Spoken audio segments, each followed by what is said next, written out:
Attention startup leaders. Are you strapped for time but hungry for strategic insights? Introducing Managed Chaos, your go-to podcast for navigating the startup world in less time than your morning commute.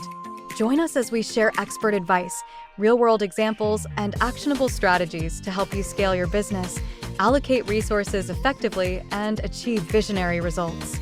Tune into Managed Chaos and join a community of like-minded innovators on the path to entrepreneurial success. For many startups, we focus on pulling up the bootstraps and getting the work done. You're a small team, you have big goals, so just get right to it. And to an extent, this may be true. But let's not forget, the saying is true for a reason. If you want to go fast, go alone. If you want to go far, go together. Welcome to Managed Chaos Podcast, where we give you the startup business rundown in less time than it takes for you to get to work. I'm Katrina Purcell. And I'm Rachel Anderson. And today we're talking about the power of partnerships. So Rachel, let's define a little bit about what kind of partnerships we're really talking about here.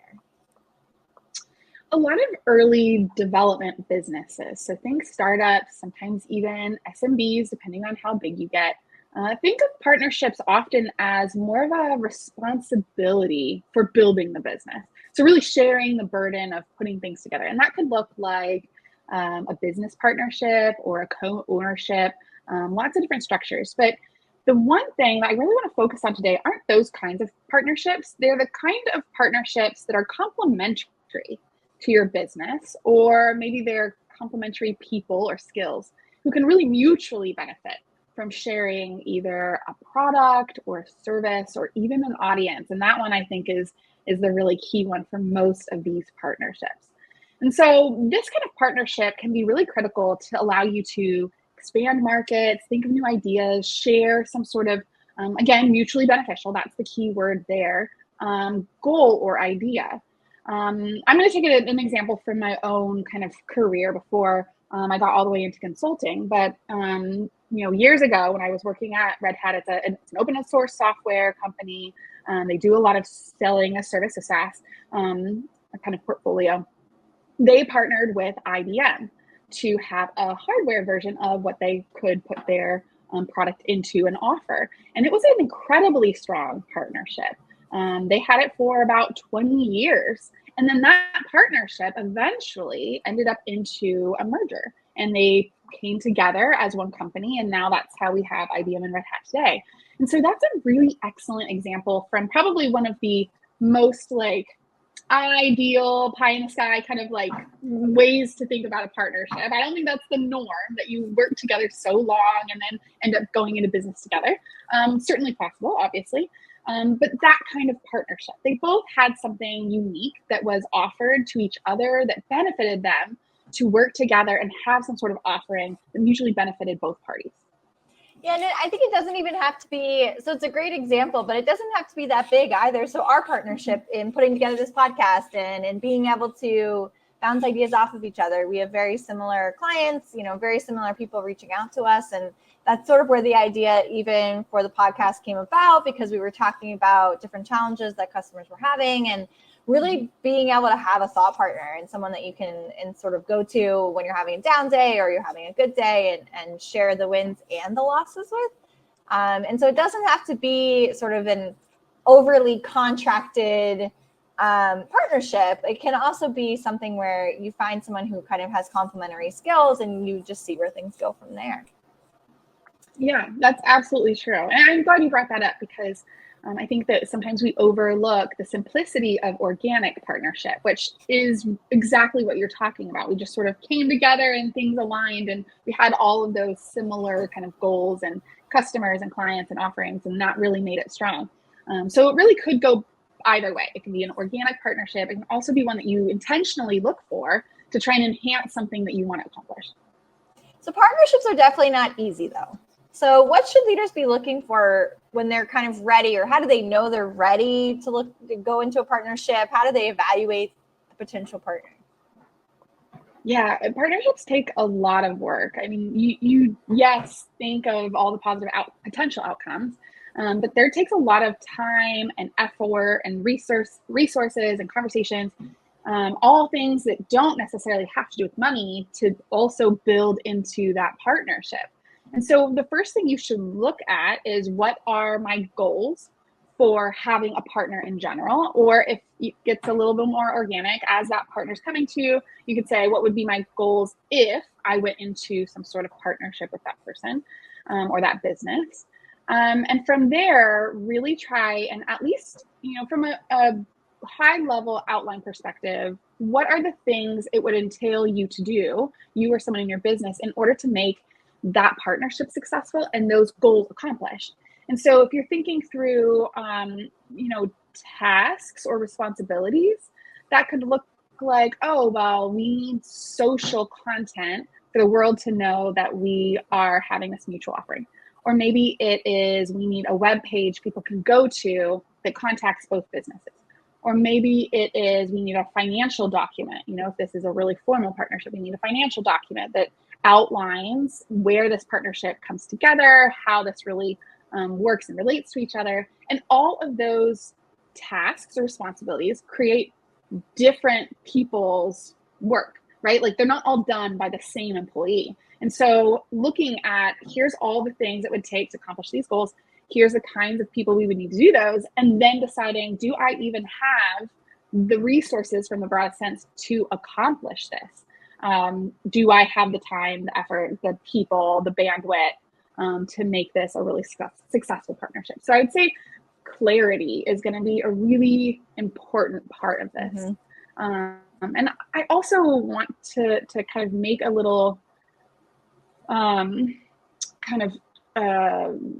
clarification, I guess, on the lots of different kinds of partnerships there are. So we talked about like an organic one, we talked about one that you seek out, but once you define the goal, what is truly the goal? So that's like, if we look at potential goals for a business, I like to bucket them into sort of 4 different things you're probably looking for, depending on your size of company and overarching vision for your business.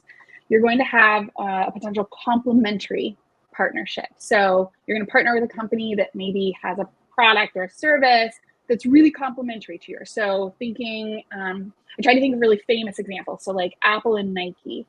Apple has products that allow you to read your vitals and track your health. And Nike has great health equipment, whether it's shoes or apparel and things like that. And so they partnered together to have a special offering that allowed you to use both and track your fitness levels and optimize your exercise and things like that, right? Complementary.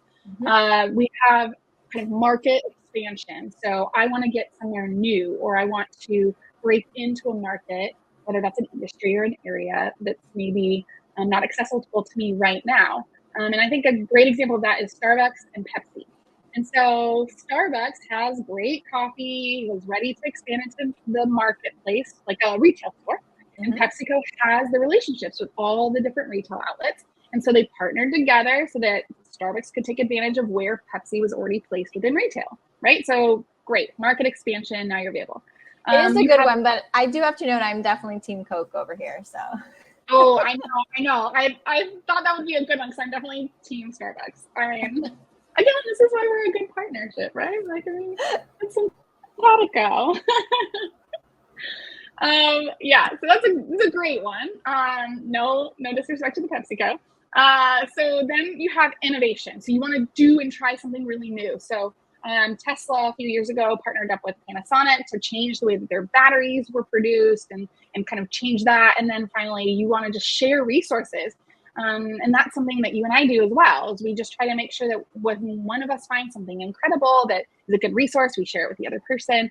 And so this is a really great example of the Spotify and Uber connection, where they both had independent resources that were helpful to the other agency, and it made them stronger to share them.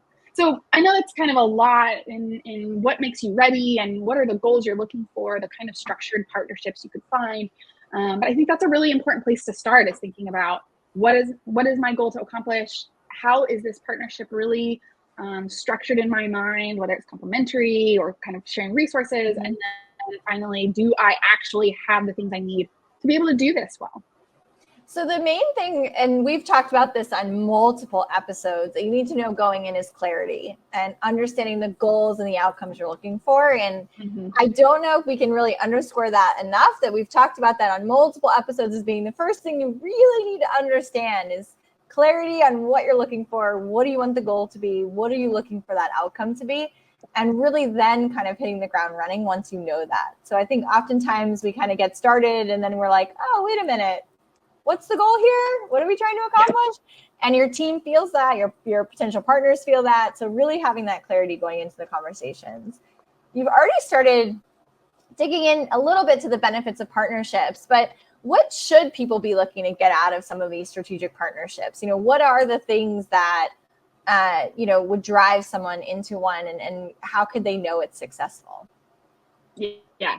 So first and foremost, I've already said it, but a partnership, a formal business partnership like this should be mutually beneficial. There shouldn't be one person who gains all or most from the other person. And not to say that it has to be 50-50, right? Sometimes you partner with a company that's slightly more mature than you, or maybe has a wider or larger audience base. And that is not bad, because maybe you're giving them something different. Maybe for you want audience reach, but for them, they want a new market, or for them, they want a different kind of expertise, right? So not thinking about those benefits that needing to be the same for each company, and not thinking about them 50-50. But there are a few things to really consider as far as what does it look like to have a good benefit from this potential partnership. And so you might think about things like your expanded reach. Can I get farther by working with this person?